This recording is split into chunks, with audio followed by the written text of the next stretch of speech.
Hai, apa khabar semua? Dan saya nak kongsikan hari ini ialah pasal persediaan sebelum trading. So maksudnya kalau you baru start trading, apakah persediaan yang buat terutamanya pada orang yang baru.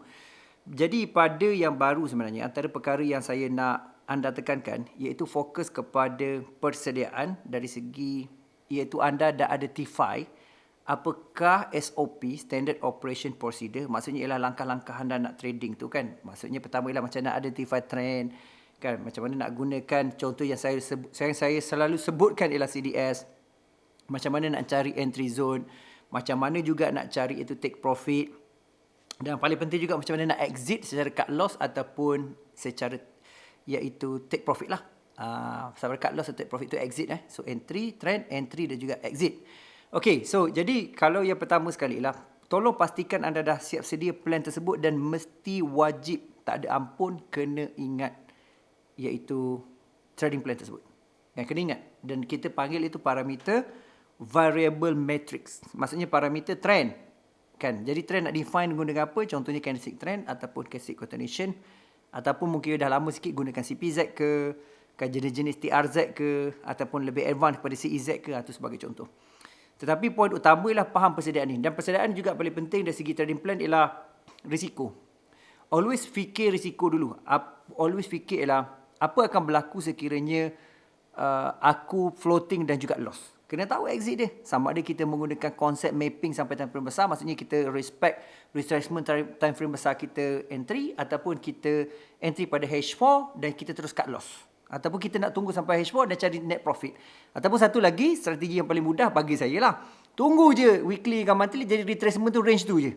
Itu salah satu cara untuk trading dengan lebih baik lah. Itu salah satu angle yang lebih berkesan. Okey. Dan pada masa sama juga, iaitu satu perkara yang sangat jelas, saya berpendapat ialah mesti tahu iaitu strategi dia. Strategi bermaksud ialah dah faham satu historian, lepas tu kena faham konsep modal tu. Jadi isu modal ni isu kritikal. Kebanyakan orang trading dalam forex ni, dia macam ada target harian tau. Tapi target harian ni jadi risiko gila. Pasalnya ialah dia tidak faham yang market tu kadang dia tak bagi pun sebenarnya setup tersebut, tapi dia cuba cari setup sebab ada target. Jadi agak bercanggah lah, ramai orang tak suka saya bagi konteks macam ni, tapi saya berdapat target harian terpaksa ditentukan oleh setup, bukannya kita ada target sendiri. Contohnya kita guna pada gold ataupun guna GBP, JPY.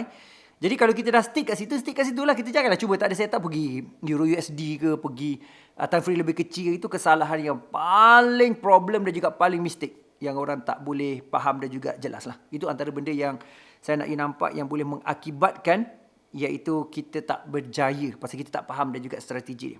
Itu satu. Lepas tu pada masa sama juga, antara perkara yang saya berpendapat lah mesti lihat dari segi flow ataupun susun atur ataupun jalan kerja, iaitu melihat daripada konteks supaya contohnya kalau you dah profit minggu tu, Isnin atau Selasa atau Rabu, cuba stop trading sekejap sambung minggu depan. Ini salah satu cara juga, teknikal ataupun strategi untuk kita konsisten. Cuba kaedah tu. Okey, itu antara perkara yang saya kira penting dan juga faham dari segi kefahaman yang tentu. Saya tengok kat situ tu pasal tengok timing, takut saya cakap tu lama sangat.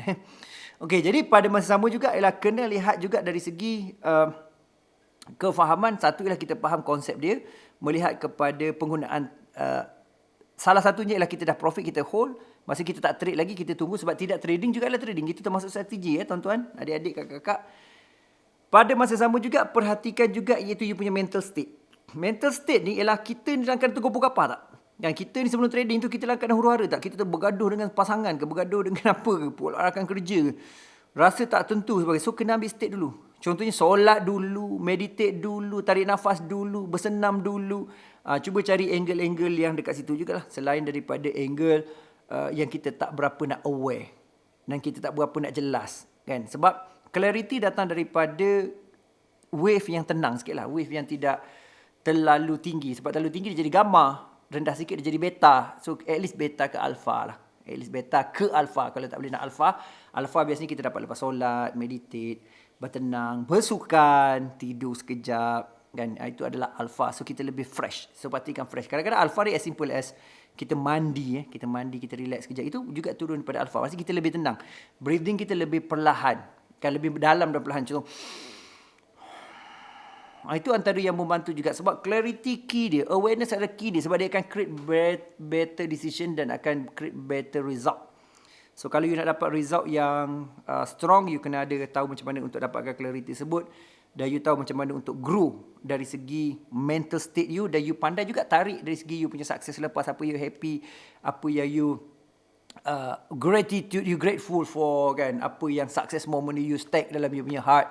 Okay, aku deh. So, kita nak that kind of state sebenarnya. Kadang-kadang dalam buku oleh Dave Asprey, dalam iaitu Game Changer, ada satu buku Game Changer tu, dia mengatakan pasal iaitu salah satu ialah kita boleh hack kepada mind kita, dia panggil fluid intelligence. Fluid intelligence tu maksudnya lah, kadang-kadang intelligence ni kita terlalu letak kepada diri kita ialah pada IQ atau EQ tau. Tapi dia mengatakan, ataupun SQ lah, spiritual punya quality Tapi pada sama juga ialah kita boleh letakkan pada iaitu fluid intelligence. Fluid intelligence tu maksudnya ialah kalau kita lah state yang betul, kita ada tendensi bijak.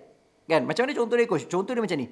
Iaitu contoh dia ialah, pernah tak you macam happy, seronok sebab tiba-tiba cakap benda tu bijak. Lepas tu you kata, bijaknya apa aku cakap ni kan? Aku pun tak tahu aku bijak ke tidak kan? Jadi pun tak tahu macam mana boleh keluar pada diri aku. Macam something agak intelligent, agak wisdom, agak pearl datang daripada mulut dia. Jadi tu antara strategi. Okey, saya nak recap. Satulah persediaan trading, kena clear trading plan.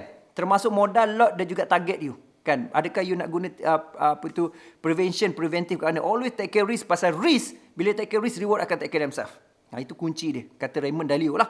Okey. Dan pada sama juga you fokus kepada iaitu strategi seterusnya. Apakah strategi seterusnya? Strategi seterusnya ialah fokus kepada iaitu tindakan berdasarkan mental state tadi. Jangan suka-suka hatilah. Maknanya ada persediaan dari diri kita. Dia macam ritual ataupun sacred punya thing. Benda suci you nak buat, contohnya you bersihkan diri dulu, you fokus dalam keadaan tenang. So sebenarnya kita buat benda apa-apa macam tu, tapi dalam kes ni kita bagi konteks dalam forex trading. Okay, so itu tips saya. Please comment apa you belajar dekat bawah ni. Tolong like, tolong share pada kawan-kawan lain, bantu kawan-kawan lain, dan you tolong Reddit juga bantu pada orang lain. Dan terima kasih kerana spend masa untuk learn dan juga grow. Pasal lagi banyak you learn, lagi banyak you earn, lagi banyak you apply, lagi banyak you dapat result. Okay, jumpa lagi dan salam hormat.